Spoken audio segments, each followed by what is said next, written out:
Good morning everyone. पिछले session में हमने बात की थी मक्के की खेती के बारे में। मक्के की खेती से उसके बाद में अपन ने ज्वार की खेती पढ़ लिया था। इस जो पार्ट अपना चल रहा है क्रॉप प्रोडक्शन, फसलोत्पादन, इस फसलोत्पादन में 3 फसलों के बारे में अपन चर्चा कर चुके हैं, धान की खेती, मक्का की खेती और ज्वार की खेती। आज के इस सेशन में हम बात करेंगे बाजरे की वैज्ञानिक खेती के बारे में, scientific cultivation of pearl millet. देखो स्टूडेंट्स, बाजरा एक महत्वपूर्ण फसल है राजस्थान की। बाजरे का वैज्ञानिक नाम पेनिसेटम ग्लूकम, पेनिसेटम ग्लूकम या पेनिसेटम टाइफोडियस, पेनिसेटम टाइफोडियस, टाइफोइडस,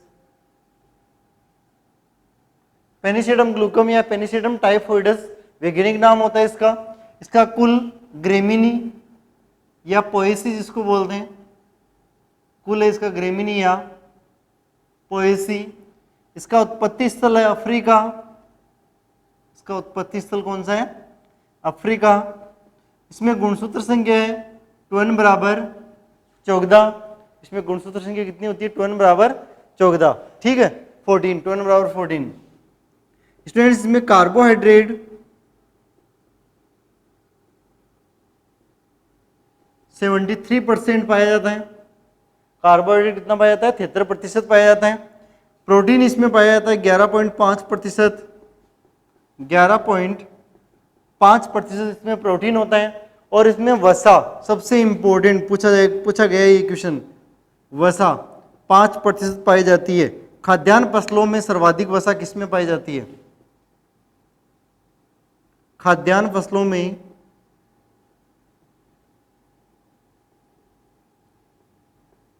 सर्वाधिक वसा, highest fat percentage in cereal crops पूछा जाता है, कई बार पूछा जाता है, बहुत इंपॉर्टेंट क्वेश्चन है। खाद्यान्न फसलों में सर्वाधिक वसा किस में पाई जाती है? बाजरे में पाई जाती है। यह पूछा जाता है बाजरे में वसा कितने प्रतिशत पाई जाती है? 5% बाजरे में वसा पाई जाती है, ठीक है। इसके अलावा इसकी संकर किस्म है, प्रथम संकर किस्म, फर्स्ट हाइब्रिड वेराइटी, प्रथम संकर किस्म HB फर्स्ट, HB फर्स्ट, प्रथम संकर किस्म है HB फर्स्ट, जिसका विकास सन 1965 में किया गया। इसका विकास कब हुआ, कब विकसित की गई? 1965 में, 1965 में इसको डेवलप किया गया PAU लुधियाना के द्वारा। PAU लुधियाना, PAU लुधियाना ने इसको विकसित किया गया था। PAU लुधियाना के वैज्ञानिकों ने इसको विकसित किया गया था। PAU मतलब पंजाब एग्रीकल्चर यूनिवर्सिटी, पंजाब कृषि विश्वविद्यालय लुधियाना में, उसके द्वारा ये HB फर्स्ट वेराइटी जो बाजरे की प्रथम संकर किस्म है, फर्स्ट हाइब्रिड वेराइटी है, उसको विकसित किया गया था सन 1965 में, ठीक है स्टूडेंट्स। अब बात करते हैं भारत में इसकी खेती कहाँ कहाँ की जाती है। अपने भारत में बाजरे को कई राज्यों में मुख्य रूप से खाया जाता है, जैसे राजस्थान, गुजरात, हरियाणा, पंजाब, इन्हीं राज्यों में सर्वाधिक इसका उत्पादन होता है। तो भारत में कहाँ कहाँ उगाया जाता है इसको? राजस्थान में, राजस्थान, गुजरात, पंजाब, हरियाणा, ये जो राज्य हैं इनमें मुख्यतः इसकी बाजरे की खेती की जाती है। राजस्थान में कहाँ कहाँ की जाती है स्टूडेंट्स? राजस्थान में लगभग सभी जिले हैं उनमें वर्षा आधारित खेती बाजरे की जाती है। देखो वर्षा, बाड़मेर, नागौर, सबसे ज्यादा बाड़मेर में होती है, बाड़मेर, बाड़मेर, नागौर, सीकर, बीकानेर, झुंझुनू, जयपुर, सीकर, बीकानेर, झुंझुनू,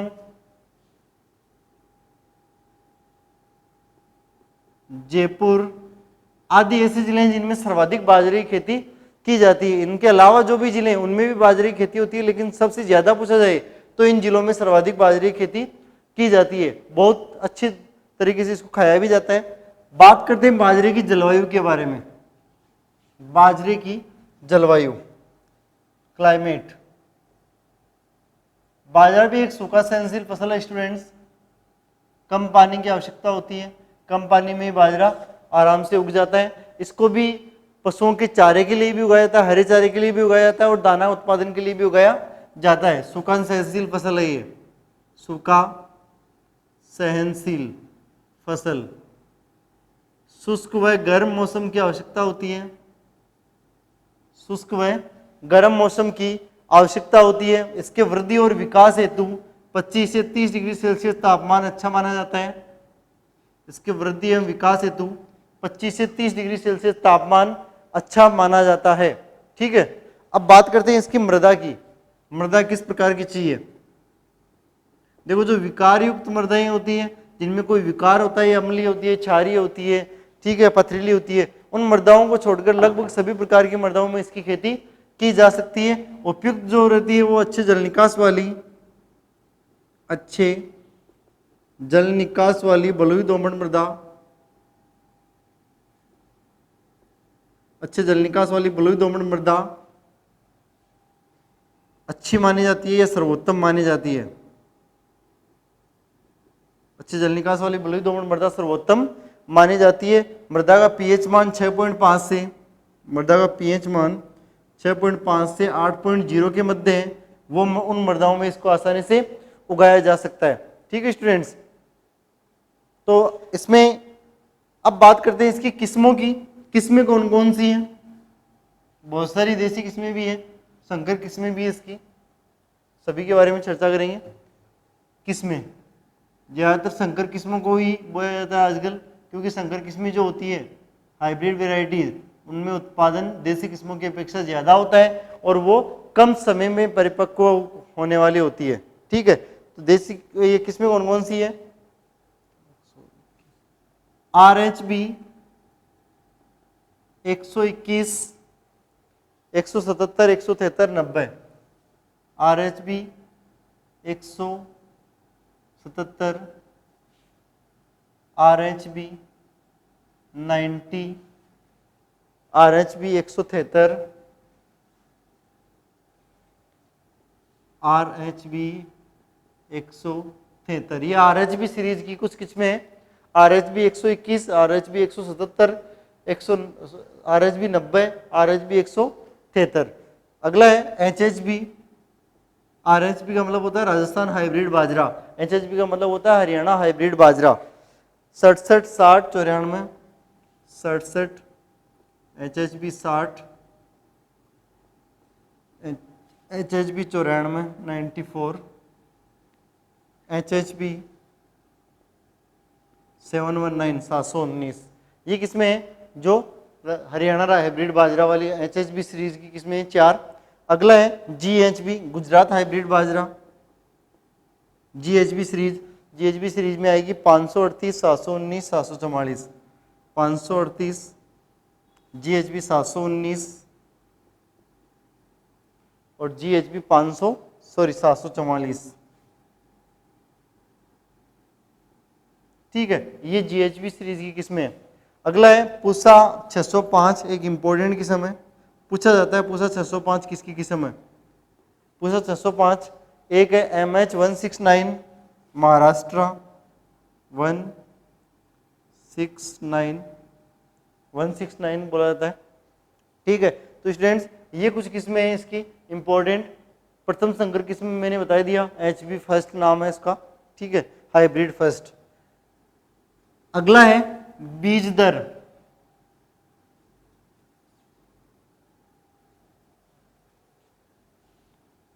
सीड रेट।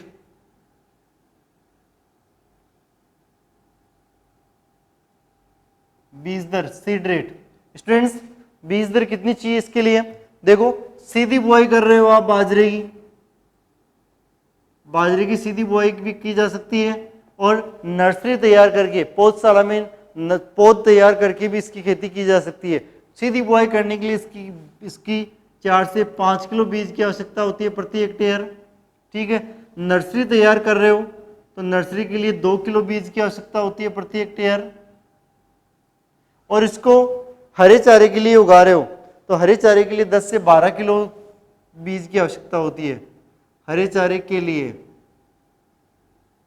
10 से 12 किलो बीज प्रति हेक्टेयर आवश्यक होता है। ठीक है स्टूडेंट्स, ये है इसकी बीज दर।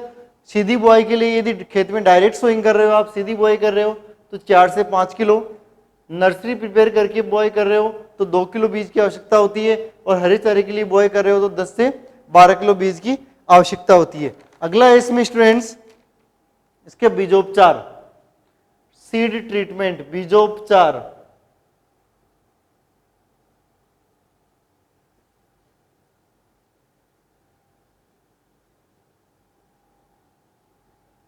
बीजोपचार, बीजों को उपचारित करना चाहिए। देखो स्टूडेंट्स, इसमें एक अर्गट रोग होता है जिसके कारण बीजों पर काले रंग का चिपचिपा पदार्थ जम जाता है। ठीक है, उसको अर्गट रोग यदि हुआ है और वो बीज अपन काम में ले रहे हैं तो अर्गट रोग के निस्तारण के लिए अपन क्या करते हैं, 20% पहले नमक के घोल में डालते हैं, बीजों को 20% नमक के घोल में, जिससे ऊपर से बीज साफ हो जाते हैं, रोगाणु हट जाते हैं उसके। ठीक है, 20% नमक का घोल काम में लेते हैं। उसके अलावा फिर उसमें उसको बीजों को 3 ग्राम थायरम प्रति किलो बीज को उपचारित करना चाहिए। 3 ग्राम थायरम से प्रति किलो बीज को, ये 3 ग्राम जो मात्रा वो 1 किलो बीज के लिए है, 1 किलो बीज उपचारित होगा इससे। ठीक है, उसके अलावा दीमक का यदि प्रकोप ज्यादा हो रहा है तो दीमक के कंट्रोल के लिए पहले बीजोपचार करना चाहिए। 4 ml क्लोरोपाइरीफोस, 4 ml क्लोरोपाइरीफोस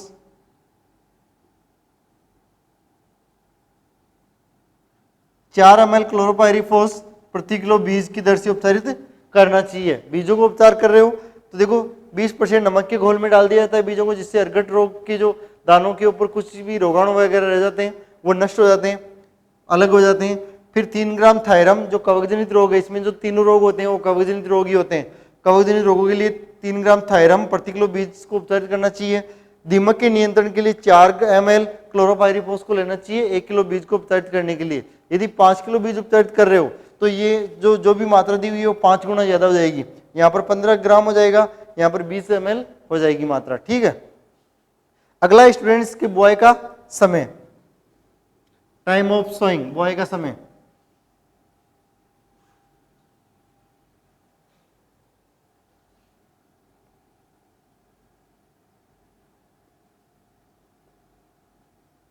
बुआई का समय, टाइम ऑफ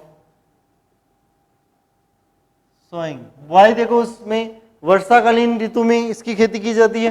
तो जब वर्षा प्रारंभ होती है, मानसून की शुरुआत में वर्षा जब प्रारंभ होती है जून जुलाई में, इसकी खेती या इसकी बुआई कर दी जाती है। वर्षा प्रारंभ या मानसून के प्रारंभ होने के साथ में इसकी बुआई करना प्रारंभ कर दी जाती है। ठीक है, इसमें जो L/L दूरी रखी जाती है वो 40 से 45 सेंटीमीटर रखी जाती है। लाइन इंटू लाइन, कतार से कतार की दूरी 40 से 45 सेंटीमीटर होती है। P/B 10 से 15 सेंटीमीटर होती है, 10 से 15 सेंटीमीटर पौधे से पौधे की दूरी होती है। और बीज की गहराई 2 से 5, बीज की गहराई 2 से 5 सेंटीमीटर रखनी चाहिए। ये इसमें दूरी है, डिस्टेंस है। ठीक है, अगला है खाद एवं उर्वरक, मैन्योर एंड फर्टिलाइजर। खाद एवं मैन्योर एंड फर्टिलाइजर, खाद एवं उर्वरक। देखो खाद एवं उर्वरक में FYM सबसे पहले, गोबर की खाद जिसको बोला जाता है, FYM की 10 से 15 टन मात्रा चाहिए, 10 से 15 टन। नाइट्रोजन की इसमें मात्रा की आवश्यकता होती है 30 kilo. Phosphorus 40 kilo, potassium 25 kilo प्रति हेक्टेयर आवश्यक होते हैं।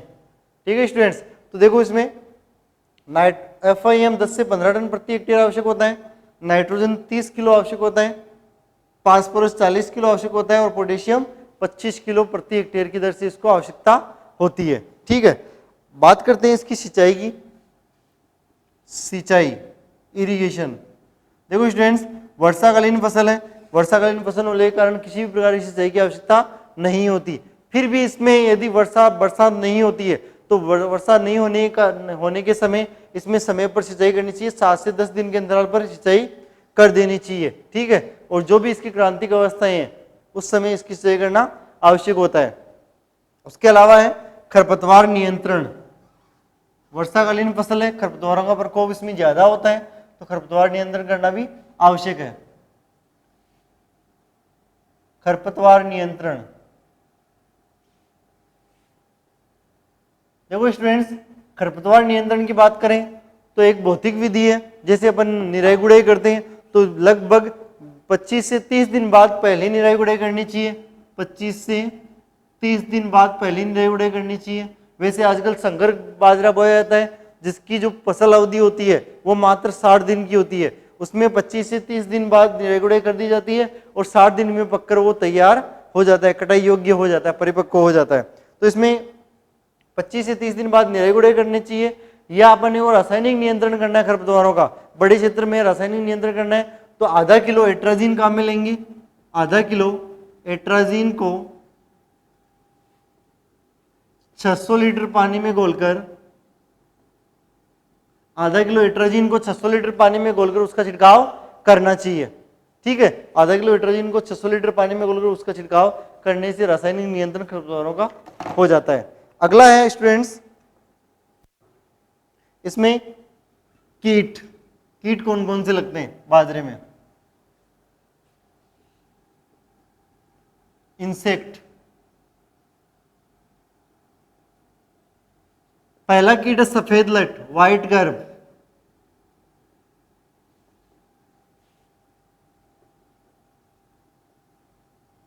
व्हाइट गर्भ, सफेद लट का वैज्ञानिक नाम होता है होलोट्रेकिया कॉन्सेनगुनिया।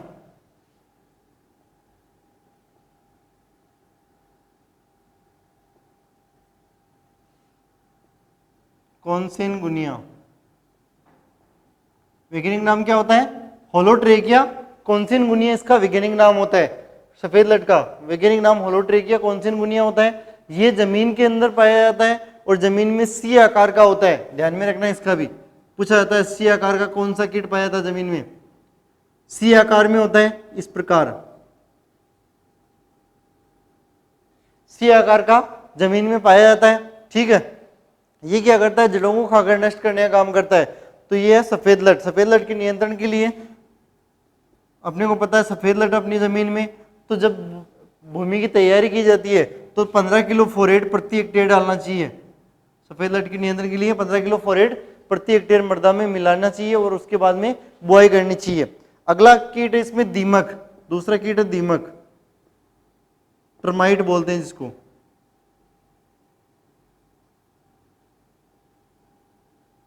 दीमक, स्टूडेंट्स दीमक जो है वो भी एक जड़ों वाला कीट है, भूमि के अंदर रहने वाला कीट है और जड़ों को नुकसान पहुंचाने वाला कीट है।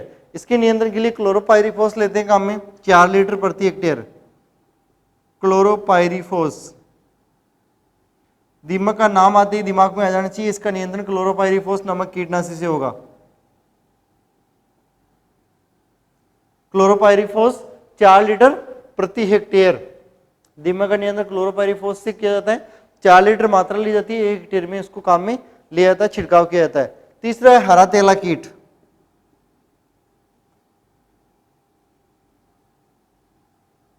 हरा तेला कीट, हरा तेला कीट जो होता है वो भी पत्तियों का वगैरह का रस चूसकर उसको नष्ट करने का काम करता है। इसके नियंत्रण के लिए मिथाइल पैराथियन काम में लेते हैं। मिथाइल पैराथियन का चूर्ण काम में लेता है। मिथाइल पैराथियन कीटनाशी का चूर्ण काम में लेते हैं 25 किलो प्रति हेक्टेयर। इसका चूर्ण डाला जाता है 25 किलो प्रति हेक्टेयर, इसकी मात्रा प्रति हेक्टेयर के लिए काम में ली जाती है हरे तेला के नियंत्रण के लिए। ठीक है, तो स्टूडेंट्स ये थे इसके कीट। अब बात करते हैं इसके रोगों के बारे में। रोग इंपॉर्टेंट है, रोगों से संबंधित बोर्ड एग्जाम्स में भी क्वेश्चन होता है और जो भी कम्पिटिटिव एग्जाम है, एंट्रेंस एग्जाम है जो भी आपके, उन सभी एग्जाम्स में इससे रिलेटेड क्वेश्चंस पूछे जाते हैं। रोग, डिजीजेस, देखो स्टूडेंट्स रोगों के बारे में आपको शॉर्ट ट्रिक याद रखनी है, गेस, ये याद में रखना है। क्या याद रखना है? गेस, GES, गेस वैसे GAS होता है लेकिन GES याद रखना है आपको बस। G का मतलब होता है green ear disease, green ear. E का मतलब होता है अर्गट, S का मतलब होता है स्मट। ये ट्रिक याद रखनी है। तीनों बीमारियां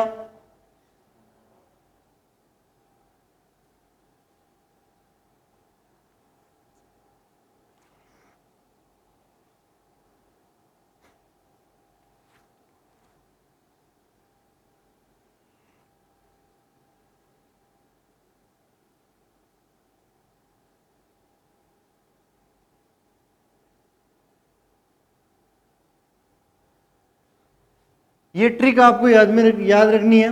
तीनों बीमारियां ही कवक जनित रोग है, ठीक है, और तीनों बीमारियां ही अपने बाजरे में महत्वपूर्ण बीमारियां, तीन ही बीमारियां होती है। लगभग हर एक खेत में ये बीमारियां मिल जाएगी आपको, ग्रीन ईयर डिजीज, अर्गट रोग और स्मट रोग, ठीक है। तो इनके बारे में पढ़ते हैं अपन। सब ये ट्रिक याद रखनी है। GES gas. सबसे पहला रोग हरित बाली रोग, हरित बाली रोग जिसको जोगिया रोग भी बोला जाता है, जोगिया रोग जिसको इंग्लिश में बोला जाता है green ear disease, green ear disease, हरित बाली रोग। देखो स्टूडेंट्स, ये भी एक कवक जनित रोग है। मैंने बताया तीनों की तीनों कवक जनित रोग है। किस कवक के द्वारा होता है? स्क्लेरोस्पोरा ग्रेमिनिकोला नामक कवक के द्वारा होता है।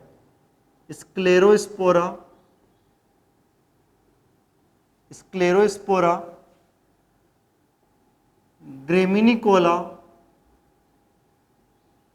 नामक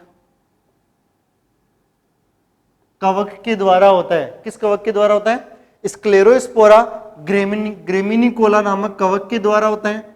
यह कवक का नाम है जो बाजरे में हरित बाली रोग फैलाने का काम करता है, ठीक है। इस रोग में क्या होता है? जो बाली होती है स्टूडेंट्स, जो बाली होती है इसकी इस प्रकार, जो सिट्टा बोलते हो आप, इसकी बाली होती है सिट्टा, उस पर पत्ती नुमा संरचनाएं निकल जाती है ऐसे छोटी छोटी, इस पर पत्ती नुमा संरचनाएं निकल जाती है।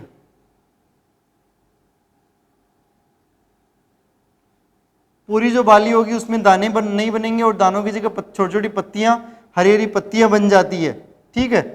तो ये रोग होता है हरित बाली रोग। पूरी जो बाली होती है जहां पर दाने बननी चाहिए वहां पर छोटी छोटी पत्तियों जैसी संरचनाएं बन जाती है। बाली पर छोटी छोटी पत्तीनुमा संरचनाएं बन जाती है। पत्तीनुमा, दानों के स्थान पर पत्तीनुमा संरचनाएं बन जाती है, ठीक है। और किस कवक के द्वारा होता है? ये स्क्लेरोस्पोरा ग्रेमिनिकोला नामक कवक के द्वारा होता है। देखो स्टूडेंट्स, इस कवक को या इस रोग को सर्वप्रथम बटलर नामक वैज्ञानिक ने देखा था 1907 में। सर्वप्रथम बटलर ने देखा था, बटलर ने 1907 में देखा। पूछा जा सकता है, डीप एप्लीकेशन है ये कुछ, है ना। तो हरित बाली रोग को सर्वप्रथम कब देखा था? बटलर ने देखा था, सन 1907 में देखा था। इसके नियंत्रण के लिए क्या करना चाहिए? पहली चीज तो रोगरोधी किस्मों का उपयोग करो। इसके नियंत्रण के लिए रोगरोधी किस्में उगानी चाहिए। बहुत सारी रोगरोधी किस्में जिनका अपन उपयोग करके इसका ऑटोमेटिक नियंत्रण कर सकते हैं, क्योंकि रोगरोधी किस्म में वो रोग नहीं होता है। उसके अलावा यदि ये रोग हो गया तो मेनकोजेब नामक कवकनाशी को छिड़काव करेंगे।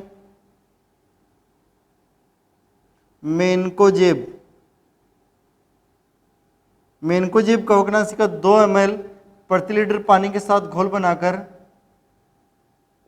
मेनकोजेब को 2 ml प्रति लीटर पानी के साथ घोल बनाकर इसका छिड़काव करना चाहिए, ठीक है स्टूडेंट्स। तो ये था हरित बाली रोग, जिसको जोगिया रोग भी बोला जाता है। पूछा जा सकता है जोगिया रोग या ग्रीन ईयर डायरेक्ट हिंदी में ऐसे लिखा हुआ आता है कई बार, ग्रीन ईयर रोग या ग्रीन ईयर डिजीज किसे बोला जाता है, या किसकी डिजीज है? बाजरे की है। स्क्लेरोस्पोरा ग्रेमिनिकोला नामक कवक के द्वारा होता है। बाली पर छोटी छोटी संरचनाएं बन जाती है, पत्तीनुमा संरचनाएं बन जाती है दानों की जगह। सर्वप्रथम इसको बटलर ने 1907 में देखा था। रोगरोधी किस्में उगानी चाहिए या मेनकोजेब का 2 ml प्रति लीटर पानी के साथ घोल बनाकर छिड़काव करना चाहिए। यह था पहला रोग, जी, ग्रीन ईयर डिजीज। दूसरा है अर्गट डिजीज।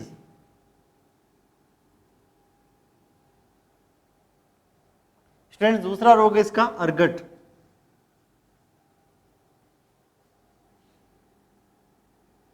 अर्गट, गूंदिया, चेपा, ये इसके रोग के नाम है। अर्गट रोग,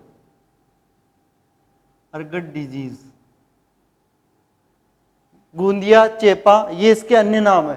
ठीक है, देखो स्टूडेंट्स अर्गट रोग में क्या होता है, ये भी एक कवकजनित रोग है। क्लेविकेप्स फ्यूजिफॉर्मिस नामक कवक के द्वारा होता है। क्लेविकेप्स, क्लेविसेप्स, क्लेविसेप्स फ्यूजिफॉर्मिस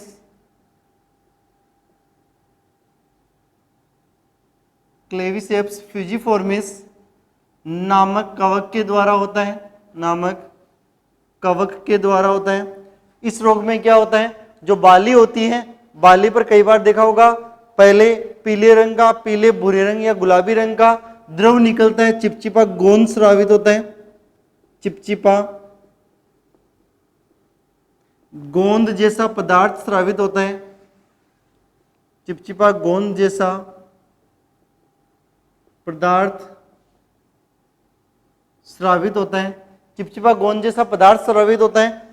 ये गोंद जैसा जो पदार्थ है वो जैसे स्रावित होता है हवा के संपर्क में आके जो बाली होती है उसके ऊपर, दानों के ऊपर ही जम जाता है। ठीक है, दानों के ऊपर जमने के कारण इसका रंग काला हो जाता है, पूरा दाने का रंग भी काला हो जाता है, पूरी बाली आपको दिखेगी काले रंग की।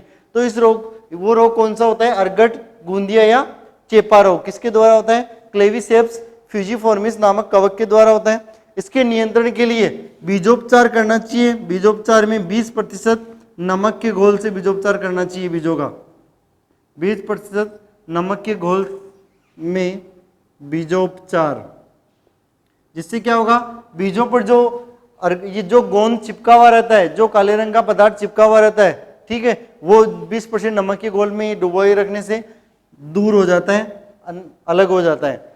अगला, यदि खड़ी फसल में इसका नियंत्रण करना है तो खड़ी फसल में इसके नियंत्रण के लिए 2 ग्राम जाइनेब,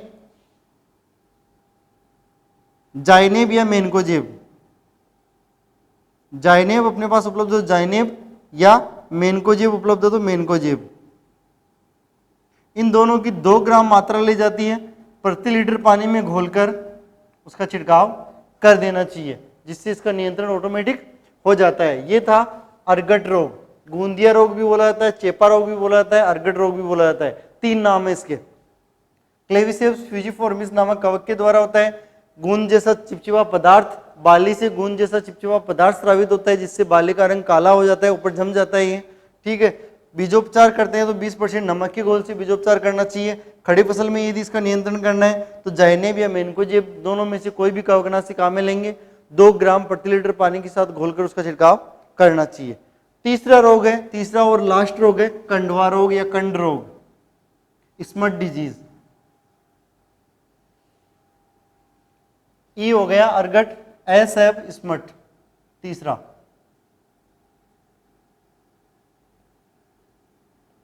कंड रोग, या इसको ऐसे हिंदी में स्मट, स्मट रोग।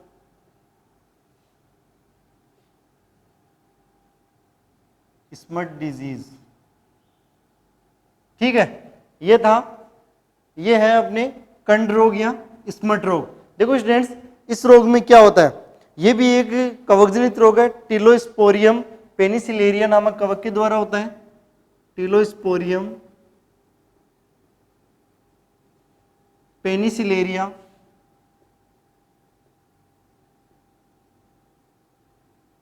टिलोस्पोरियम पेनिसिलेरिया नामक कवक के द्वारा होता है। देखो इस रोग में क्या होता है, इस रोग में जो दाने होते हैं, दानों में भूरे और काले रंग का पाउडर भरकर दाने का आकार बड़ा हो जाता है। दानों में भूरे व काले रंग का, काले रंग का पाउडर भर जाता है, चूर्ण भर जाता है, भर जाता है, जिससे दाने का आकार बड़ा हो जाता है, जिससे दाने का आकार बड़ा हो जाता है।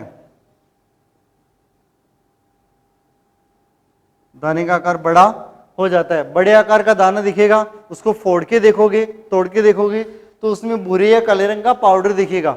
वो रोग होता है स्मट रोग या कंड रोग। मैंने अभी बताया था मैंने कल जो भी अपनी पहली जवारी खेती पढ़े थे अपन ने, तो जवारी खेती में भी ये स्मट रोग होता है, कंड रोग, दाने का कंड रोग। दाने में भूरे और काले रंग का पाउडर भर जाता है। ठीक है, तो इसके नियंत्रण के लिए वीटावेक्स नामक कवकनाशी काम में लेते हैं।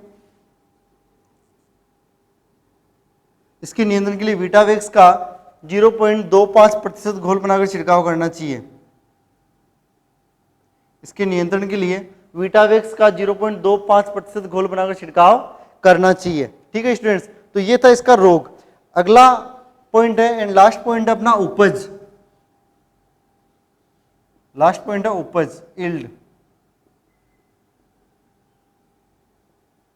उपज कितनी प्राप्त होती है? देखो स्टूडेंट्स, इसमें उपज अपने दाने की उपज ही देखेंगे, सबसे इंपॉर्टेंट यही है। 15 से 20 क्विंटल दाना प्राप्त होता है प्रति हेक्टेयर। ठीक है, 15 से 20 क्विंटल दाना प्राप्त होता है प्रति हेक्टेयर। इसमें एक पॉइंट रह गया था, बाजरे को गरीबों का अनाज कहा जाता है। गरीबों का अनाज, पुअर मैन फूड, गरीब आदमी का अनाज, पुअर मैन्स फूड।